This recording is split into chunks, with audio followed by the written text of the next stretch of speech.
So, one thing is very clear this year. There is no slowing the Marvel brand down at box office. From Black Widow, which was available on Disney Plus, that movie still made a ton of money. Shang-Chi passed 400 million at the box office. Venom, the Sony film, it's still doing great and has a Chinese release date secure. It's going to do good. But other films you're seeing, like this past week, James Bond came out. Analysts were like, oh, guaranteed. 75 on the low end, 100 million, 90 probably, 55. Oh. And I was looking at some and they were applying the Marvel template to it, going, well, how much buzz is there? Well, this clearly translates to this number. And I saw one specific article where they were looking back at all the predictions and how no other film besides Marvel has blown away the expectation.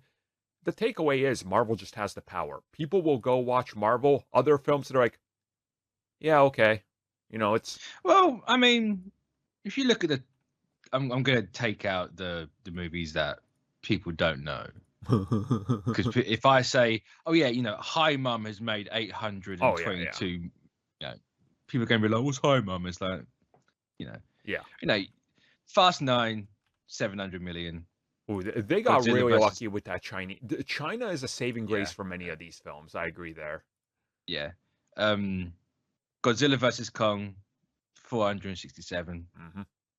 And then it literally is Shang-Chi, Black Widow, Admittedly Free Guy, No Time to Die, Quiet Place 2. Yeah, it's Quiet Place 2 surprised me, to be honest. Same. I didn't even know that came out, so that's great. Yeah, to be honest, the box office isn't bad, but it's like right there, it's just Disney. Yep, and that's kind of one thing I'm seeing about because obviously we're less than 4 weeks out till Eternals, so the high end to low end predictions are going to be all over the place up until like a week out, and we're already looking at the forecast, and again we're seeing that thing where people are now like, well, do we put it up high because Marvel, or do we go with the safe? They're going to get 35 million is what they're looking at. And then we're all going to be talking about it a week later going, well, nobody expected 80 million, but hey, there it was. Like, and also, you still have Spider-Man coming end of this year, and that thing's That's probably gonna explode. that's going to be the biggest film of the year. I mean, sure, it rolls into next year, but it all counts for 2021, and that thing is going to just, holy crap, it's going to drive money. It's yeah, it's going to be good to be Sony, especially with the deals they locked in with Venom and Is it good to Spider-Man. be Sony? Well, it depends on how you look at it. I guess the game division, it's always good to be Sony, but the film division, eat some glue sticks and see what's next. So, Because so far, Venom Let There Be Carnage is making less than Jungle Cruise and Cruella. well, had a good opening weekend. Dude, just like the first film, China is saving this thing. Oh yeah, I forget, hasn't it? Trying to release it, yeah.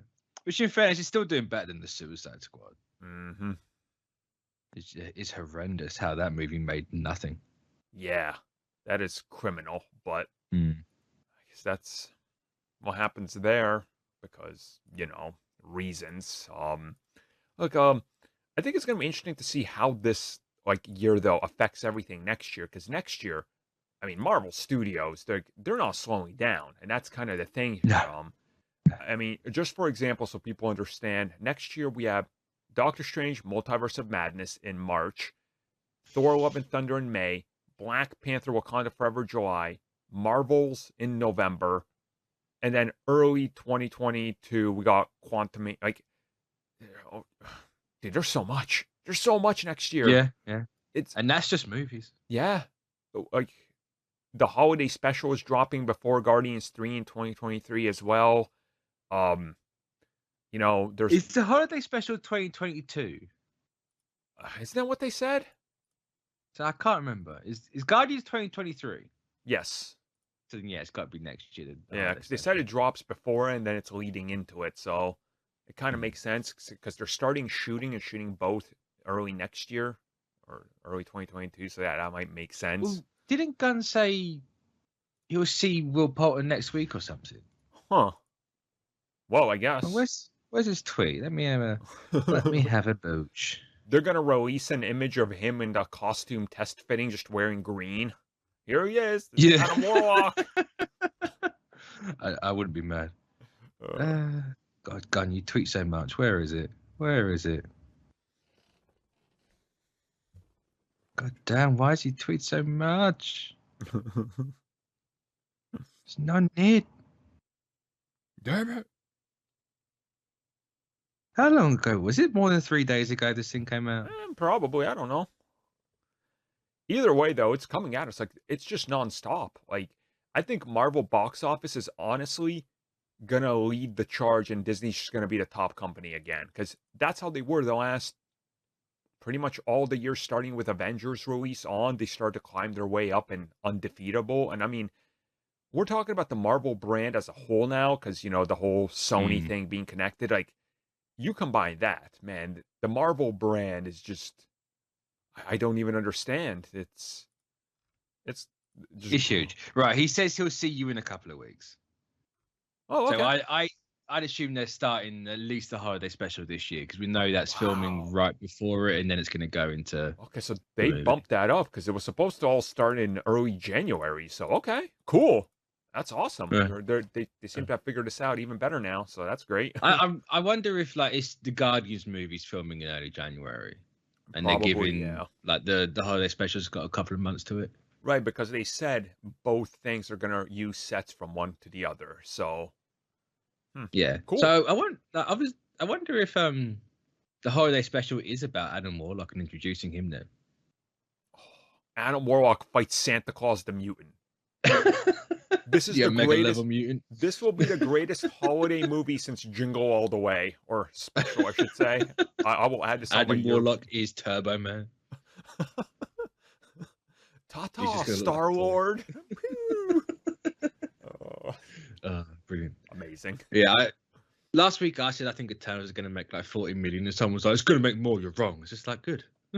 I hope I am. I even said that. Good. Yeah, I hope so. I hope I'm wrong. So yeah, look, the Marvel brand, man, it's huge, unstoppable. It's just growing. It's getting to the point where starting next year, we're getting 4 films and like 5 to 6 Disney shows. And it looks like they're going to expand upon that even more. With the Sony thing, we're looking at a potential 6 Marvel films a year. Sometimes even 7 is rumored, depending on if they can. So, I mean, I'm still looking at 4. Maybe 5. You're looking at the proper ones. Yeah. See, you're it's not like comics now. I am picking and choosing, and I am picking to not watch Sony. See, you're not like me. I'm like, woo, yeah, Silver Sable's hair salon, the movie, woo. I am not a whale. Yeah. I can't wait till the Silver Sable movie ends with she's in her salon, and Jared Leto's Morbius sits down. And he's like, "Give me a perm, a blood red perm." Oh. Cut the credits. But Sable's like all bloodied up from having a fight, and she's like just got to the appointment on time. She looks like Peter Griffin after fighting the chicken, just all beat up. She's like, I gotta open up. This is how I sustain myself.